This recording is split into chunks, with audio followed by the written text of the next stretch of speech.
There was one time when a parishioner in a previous assignment had called into the rectory and wanted to speak to the pastor. Unfortunately, the pastor wasn't available, and I told him so. I said, he's not here today, it's his day off. To which the person, very belligerently, almost in this immediate, sudden rage, said, "Doggone it, why do priests need a day off?"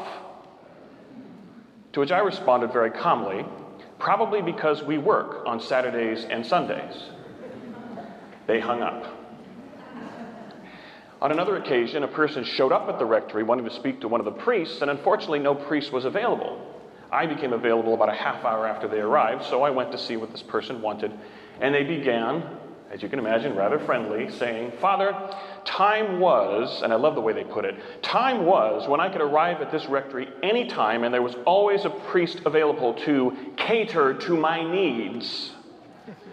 I didn't want to ask what needs she was referring to, but I kind of took her at face value.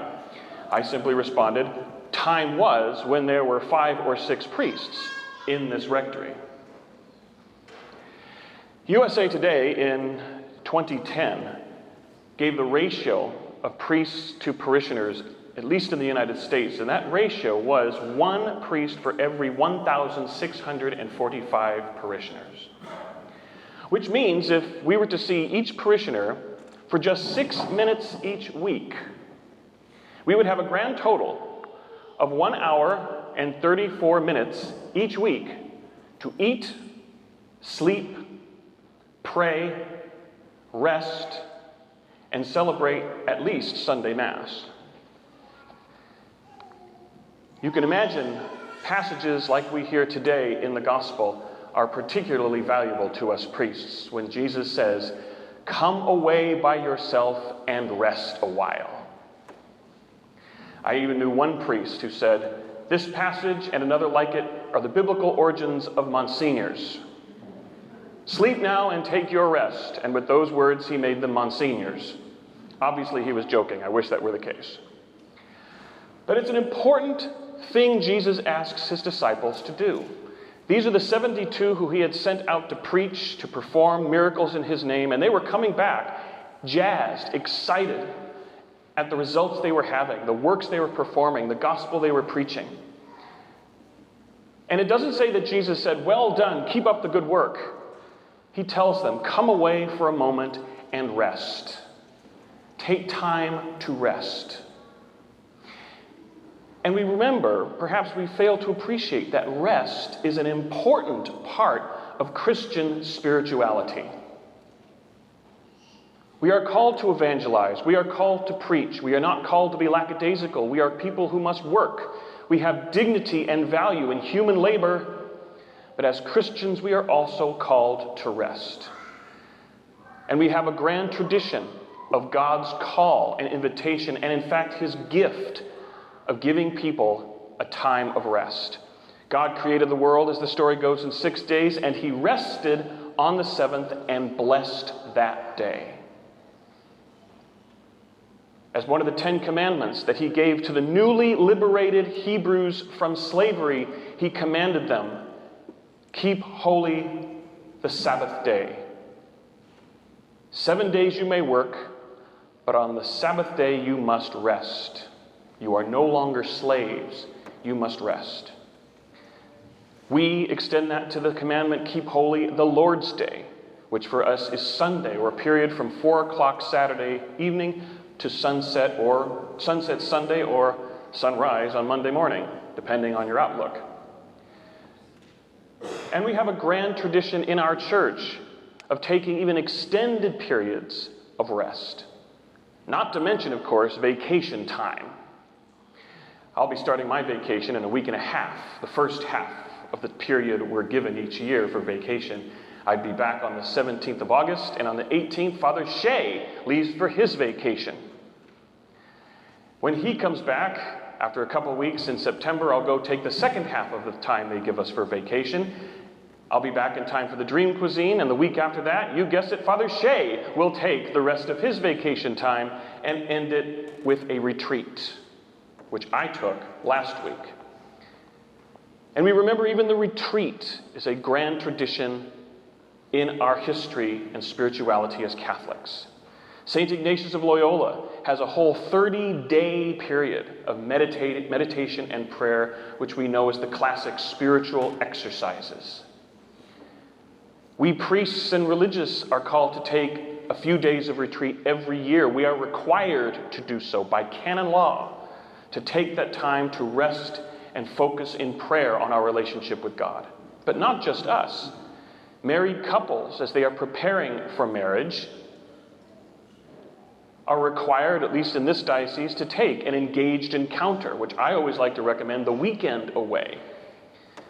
Just as we priests and deacons, as we're preparing for our ordination, take a period of retreat in preparation for receiving those sacraments of our vocation, so too couples who are married and couples preparing for marriage every now and again engage in engaged encounter or marriage encounter, a weekend of retreat to recharge, to rest, and to focus on God.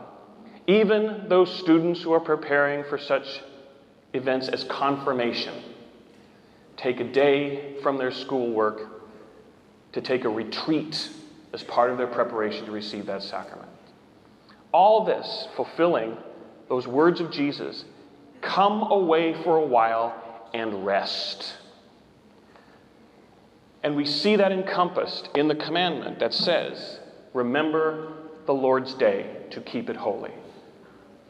6 days a week you may rest, but the seventh day is holy to the Lord. And it means a number of things, because when you look at it, time was when stores would be closed on the weekends, but especially on Sunday.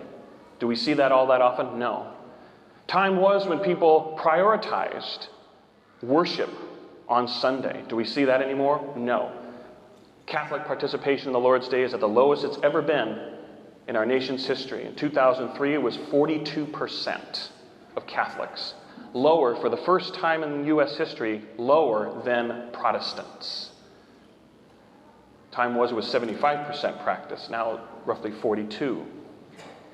We don't see stores closed. We see people going constantly in their busy, busy world, rarely taking a day of rest, and in fact, perhaps being slaves to their schedule, to their busyness. Even something as simple as children, who you know they didn't come to it on their own, saying as their reason not to go to Mass, we're too busy. We're too busy to take a day of rest.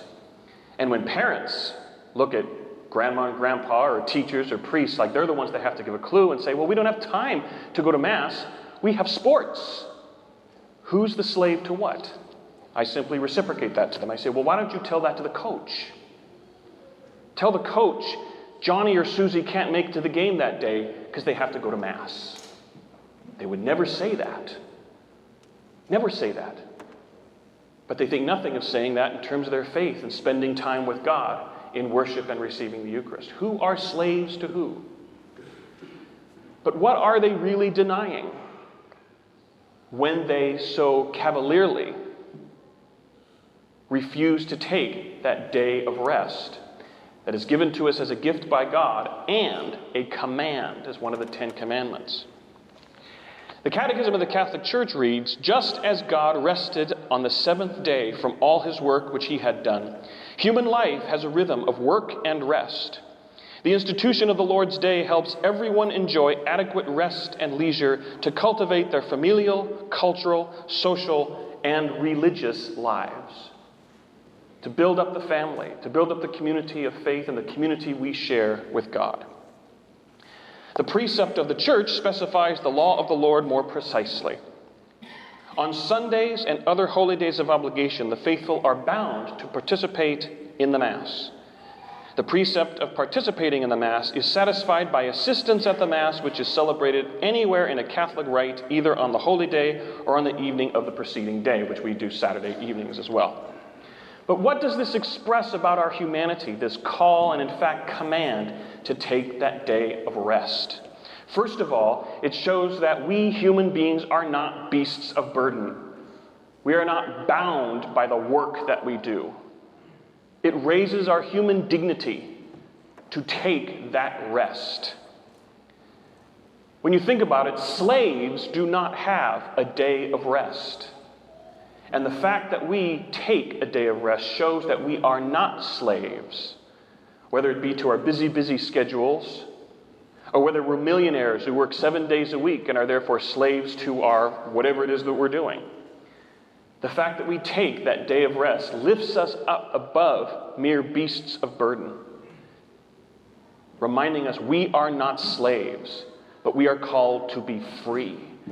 Whether it's slaves to a taskmaster, slaves to our busy, busy lives, or slaves to sin. Even in the Bible, while this commandment doesn't ban slavery outright, masters of slaves are obliged to let those slaves rest on the Sabbath, raising the slave up to a dignity even in the treatment of their own slave masters. It's a day in which we build up family, community, as church in our relationship with God, but not only human beings. If you further read that commandment, animals are to be rested on that day. While not raised to the dignity of human beings, even beasts of burden are to be treated with a dignity and given that day of rest. And it says, not only those who are called to be God's holy people, but it says, no guest, no alien, no foreigner is to work on that day. This is a commandment and a gift that is available to everyone, not just to the people called to be people of God. And on that day, we not only build up the community, but the Sabbath brings people to God, just as God brings people to the Sabbath. God calls us to observe the Lord's day, but in doing so, we remember that God created the world, proverbially in 6 days, rested and blessed the seventh. And in keeping that day of rest, we are doing what God did and acknowledging God as creator by imitating his action of rest on that seventh day. And so, just as God calls us to rest on the Sabbath brings us closer to God, who gives us this day of rest as a gift. And we know in many cultures to refuse a gift is one of the most gravest of insults. He gives it to us as a command among the 10 Commandments. And it is a day that is specifically blessed by God. So what does that entail when we so lightly refuse that rest? God gives it to us as a gift, which we refuse. He gives it as a command, which we disobey.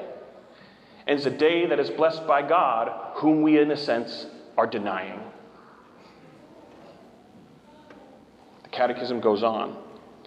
The Sunday Eucharist is the foundation and confirmation of all Christian practice. For this reason, the faithful are obliged to participate in the Eucharist on Sundays and holy days of obligation, which includes Sundays, unless excused for a serious reason, such as illness, the care of infants or the elderly or the sick, or dispensed by their own pastor.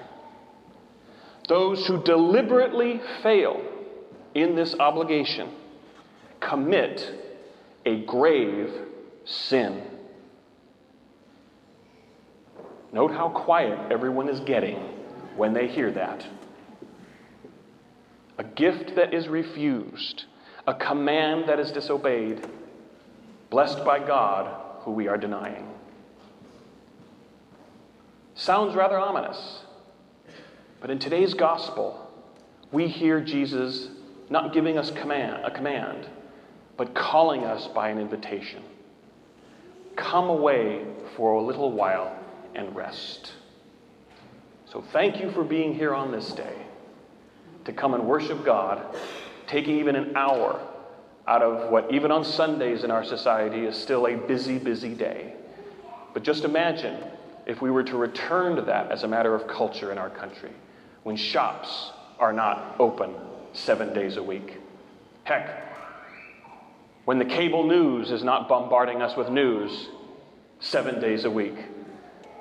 Imagine what would happen if the internet were to shut down on Sundays. Or if any of us were to just simply say, we're not going on the internet. It is a call that Jesus gives to all of his people, which we priests are at the service of your call as you come to worship on this Sunday, which is why we take a day off on a different day.